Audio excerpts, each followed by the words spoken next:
C'est une commission de concertation très attendue par les habitués et les habitants du site de Tour et Taxi.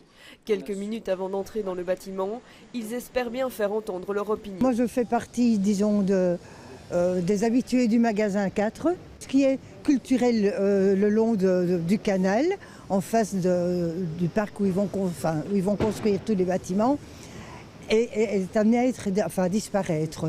Parce qu'ils veulent faire un parc public. Dans ma rue déjà, on voit quand il y a des blocages à des autres carrefours, il y a beaucoup de voitures qui passent, juste pour essayer d'éviter les blocages. Donc ça va avec disons, des milliers de personnes qui vont venir à ce site ou sortir de ce site par jour.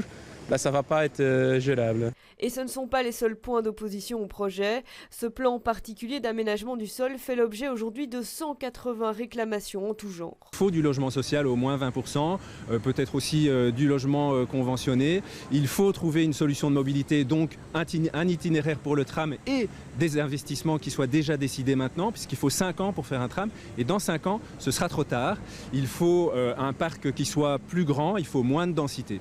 Malheureusement, il y a une densité trop importante qui est proposée, mais néanmoins, nous avons dû suivre l'arrêté du gouvernement, l'arrêté qui demandait de faire un certain nombre de mètres carrés, ce qui nous oblige malheureusement à des densités très importantes et malheureusement à certains endroits, nous serons peut-être contraints à faire des bâtiments extrêmement hauts, pour éviter d'avoir des blocos un peu partout.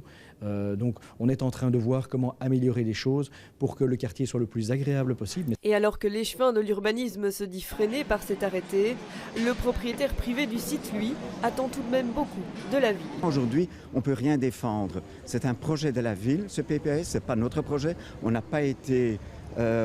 jamais été participant dans le comité d'accompagnement. L'arrêté de 2009, oui, mais qui doit être traduit maintenant dans un PPS. C'est la ville qui doit maintenant se défendre son projet.